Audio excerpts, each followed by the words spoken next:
Hey Siri, set timer for 17 minutes. 17 minutes starting now.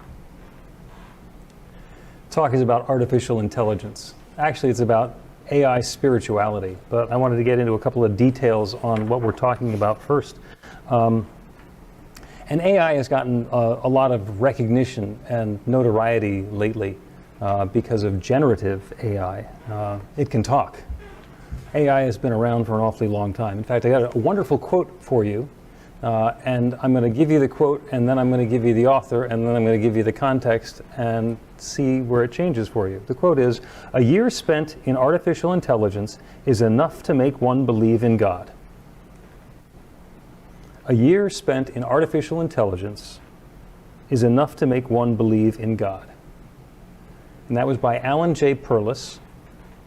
It was in 1966. Alan was the first winner of the Turing Award, which is basically the computing version of a Nobel Prize. It was basically proposed by A.M. Turing, who was an early cryptographer and computer scientist. And the Turing Award is by the Association of Computing Machinery. Yeah, the Association of Computing Machinery. So you're feeling some of the age that has to it. And the Turing test, what Alan Turing had proposed was to see if a human can tell if it's interacting with a machine or another human in a 5-minute interaction. So that was the Turing test. And Turing did his work like in the 1940s and the 1950s. And Alan Perlis won this award in 1966, and he made this quote in the 80s at the end of his career. Now, I will remind you that the 80s is when the personal computer came along, so none of us had anything to do with this up until then. So what the heck was this guy talking about? A year spent in artificial intelligence is enough to make one believe in God. Well, this guy wrote computer compiler languages and stuff. And we were so far from getting to ChatGPT and generative AI, which is what we have now, and that's what all the fuss has been about. Oh, by the way, Turing came up with this in like the 40s or the 50s, and the first award was in the 60s, and we didn't start paying attention to AI until about 3 years ago when ChatGPT suddenly started making headlines.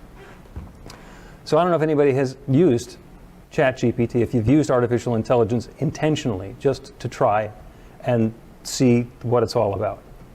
I've had some interesting experiences with it, and my thought is that it's not bad, but I'm going to share another opinion with you. So Sarah has a recording, and she's going to play the recording, so listen to this other opinion. While the concept of AI spirituality may sound intriguing, it also raises some significant concerns. One of the primary dangers is the potential for humans to abdicate their own spiritual responsibilities and rely too heavily on AI for guidance and meaning in their lives. Instead of seeking wisdom and understanding within ourselves and our communities, we might turn to AI systems, hoping they can provide us with answers to life's deepest questions. That was written and spoken by ChatGPT 3.5. The prompt was write a short talk on the dangers of AI spirituality. I asked it to write another one on the benefits of AI spirituality, and interestingly, they're both pretty good talks. They make some interesting points, and the part that, as far as I'm concerned, is important is that they're not bad. Now, the way generative AI works is it takes this huge repository of knowledge, as much as it can get, that's what a large language model is, and it sorts it all out and understands what the patterns are, and then has some sort of a program to understand how the pieces fit together. So when a question comes along from some troublemaking minister like me, write a short talk on the dangers of AI spirituality, it goes through everything that it has learned, everything it has access to, and puts the pieces together in a way that seems like it's going to be believable, understandable, or reasonable. It doesn't matter whether I say on the dangers or the benefits, it's going to do the same thing and come out with something. It doesn't seem to care which way we're going. Now, as the recorded talk mentioned, the danger is if we outsource our spirituality to that. That's actually the danger of outsourcing our spirituality to anything or anyone. So, as Joe Catanzaro, RSCP, has wisely observed, spirituality is a personal relationship with God, and religion is crowd control. So it's really important to understand when we're handing our power off to someone or some entity outside of ourselves, and what benefit are we looking to be receiving? The question that I come down to is, where's the soul? Where's consciousness in all of this? Because in all the times that I've used ChatGPT, the content that's come back out of it has been not bad. In fact, if I just needed to crank out some material, very efficient. Okay? If I need social media posts, or if I need something to say about this or that or the other thing, or I'm taking a thing that a friend of mine has written and I want to edit it and clean it up, I just put that in it. I say, clean this up. Give me 3 different versions of it. And it'll come up with some suggestions. And that saves me a lot of time. There's an organization that sponsors NPR programming. And they say, the program is brought to you by this. And they're now touting their AI, generative AI tool. And one of the points that they promote, that they boast about, is that it's hallucination-free. Now, I don't know if you've heard about that's the real danger with artificial intelligence, with generative AI, is that it can make up a fact and then stick to it and come up with all sorts of backup material about why that completely wrong fact is true. And that's, in the AI circles, they call it a hallucination. Of course, in mental health circles, they also call that a hallucination, but hopefully we're not paying as much attention to the people who are having a hallucination as opposed to an AI hallucination. And there's another kind of scary thing that happens, and it's not scary in that you should run away and never deal with this, but you should definitely be aware of what's going on when we're dealing with artificial intelligence. The large language models, basically they take as much data as they can, because having the bigger data set lets the system have the more awareness and has different things that it can check on. And those data sets include things like everything that's ever been published in the New York Times and the Washington Post, pretty authoritative. And they needed more stuff. Oh, and by the way, they didn't really address the copyright issues of taking everything that's ever been published in the New York Times and the Washington Post. That's a different story.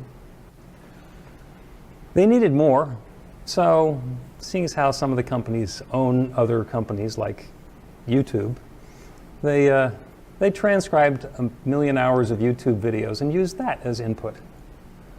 Okay, so do you suppose in that 1 million hours of YouTube video there's some questionable ideas? And those are all getting thrown into the same mix. The way I like to put it is, if you get a room full of 10-year-olds and you have them start telling a story, that story can get so outlandish so quickly. Oh yeah, and then they jumped off the cliff. Yeah, and then they grew wings and they started flying. And then it is completely possible that the same sort of thing is happening with AI. And that's not a huge problem either, except if we just take it on blind faith that that's true. Now, interestingly, I had an experience with this in the 90s. I was in the printing business, and digital printing was becoming possible, and large-scale digital printing was becoming possible, and we started to be able to do personalization on a very robust level. And one of the case studies, the examples that I did, is I went to a trade show, and we printed all of our brochures, all of our collateral material on demand. People come in, these are the things that they're interested in, and they come off the end of the press, we bound it together and handed it to them. And this was very impressive. So some people from one of the trade magazines said, can you do this again 6 months at our trade show in Boston? And we said, sure, why not? And so we partnered with Where magazine, a magazine that goes into hotel rooms.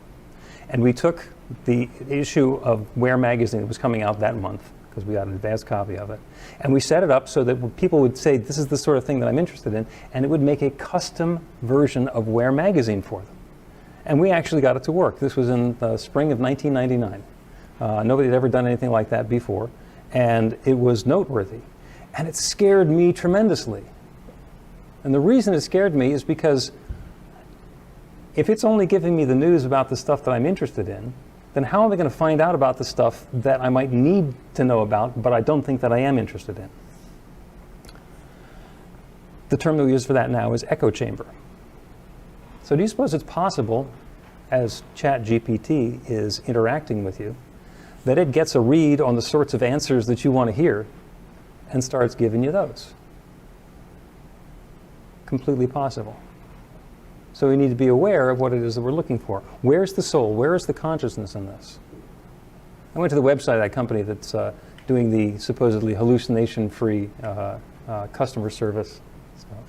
And they had a wonderful explanation of one of their systems. And it was for a financial services company, and their customer service folks were spending lots and lots of time responding to customer complaints, researching them, looking up the documentation, figuring out what it is that they're going to do, and then responding to the customer. And so what they did is they took all of that information and they put it into basically an AI system. So when the customer complaint came in, the customer service representative would put that into the AI system, and it would then tell them, this is the rule, this is where it came from, this is why it's going to happen, and would cross-reference all the documentations. And then if they asked, it would also draft a message to send to the customer, which they could then look at and tweak and adjust and so forth and send it on. As far as I'm concerned, that's fine, because that's being done for the customer service rep who's being paid by the company to do the job, and it helps them do their job better. Here's the scary part. You take the customer service representative out of it, and the system just listens to the customer complaining, goes and checks whatever it's going to check. Because, oh, by the way, have you noticed that sometimes the stuff that's on your social media feed is different than the stuff on your friend's social media feed? That they're getting different news than you're getting? Yeah. So we're not sure exactly what the AI is saying to everybody. But if you're not careful, there's suddenly this algorithm that might be having a hallucination that's speaking on behalf of the company. Do you want somebody to do that for you? Do you want somebody to say what you believe? Do you want somebody to say what you are supposed to be doing next? To bring that sort of judgment and evaluation to you? My suspicion is probably not. Probably not. Another interesting point, the notion of fundamentalism. This is not Christian fundamentalism. This is basically people with a fundamental belief. People who have a fundamentalist approach like to consider whether a fact fits their belief system before they consider the fact. Well, that doesn't fit with my belief system, so I'm not even going to think about it. I'm not going to entertain that. That's really scary. That's really scary because if we're only getting fed the stuff that we're likely to agree with, what are we going to hear? The stuff that we already agree with. It's going to reinforce us. And it's going to reinforce us both in a positive direction and in a negative direction. So the question that I invite you to ask yourself, no, this is not all a downer. Where's the soul? Where's the consciousness here? Because when I ask ChatGPT to write a metaphysical talk about the meaning of Easter, and I did, just for fun, a year ago, and what it came out with was something that was not bad, because it was the amalgamation of all of the other writing and all of the other speaking that's ever been done on a topic. So it was pulling stuff from lots of different sources. I don't know where it came from, but what it came out with was something that was not bad. And under no circumstances would I stand in front of a congregation and read that. I might use it as ideas to do my own talk, but I wouldn't read that verbatim, because where's the consciousness? If I had become the output system for the ChatGPT engine, where's the consciousness? Was it my brilliance in saying, here's my prompt, here's what I'm going to ask the system to come up with? No. The other areas that are really valuable and that are human only are intuition And intuition, again, we spent some time on intuition. Intuition is when you know something without knowing why you know it. Intuition is where you put the pieces together in such a way that you're understanding something that had not been before. With a large language model, generative AI, it knows exactly where it got everything. And it doesn't go outside of that sphere. Now, of course, there's talk about, well, we need more content to train the thing, so let's use the output of the AI system as input. It's like, what could possibly go wrong with that? But the idea is that intuition is available to humans. There's stuff that's going on that is beyond our awareness, that's beneath our conscious level of understanding, that can bring something new and wonderful about. That's also where creativity lives.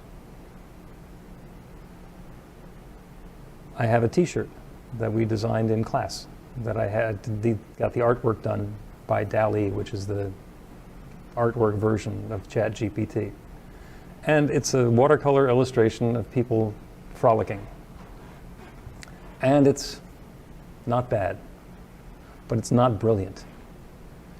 I don't know if you've ever been either involved with or witnessed to somebody doing something that's creatively brilliant.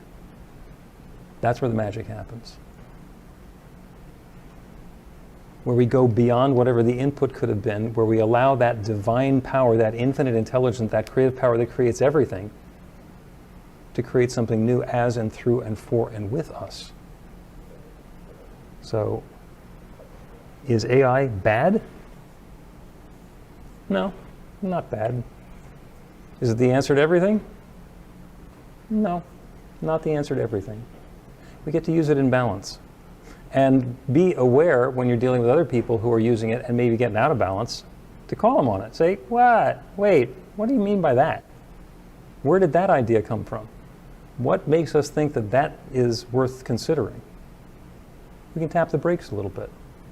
Because you know what? A good idea is going to be a good idea even if you pause for a little while. A bad idea, dragged out into the bright light of day, suddenly starts to look really bad. And you can do that. You can do that. There is a tool that's available to each of us to understand when we're faced... Thank you, Siri. To understand when we're faced with a good idea or a less than good idea. And that's that intuition. It is possible to close our eyes, to go within, to let go of our attachment to whether the answer is what we were looking for or not, to open to a new wisdom, to a new insight, to that guidance, and to allow ourselves to be informed about what's the highest and best for us in this particular situation. What is it that's going to bring more good into our lives and into the world next? What is that next perfect step? And we can do that. In fact, we're all doing that all the time. Sometimes we do it and we're aware of it, and sometimes we just do it. And that is real intelligence. That's divine intelligence. That's the infinite intelligence working through us. So, yeah, play with the party favors that are AI, but allow that gift that's the truth of you to be the truth. So it is.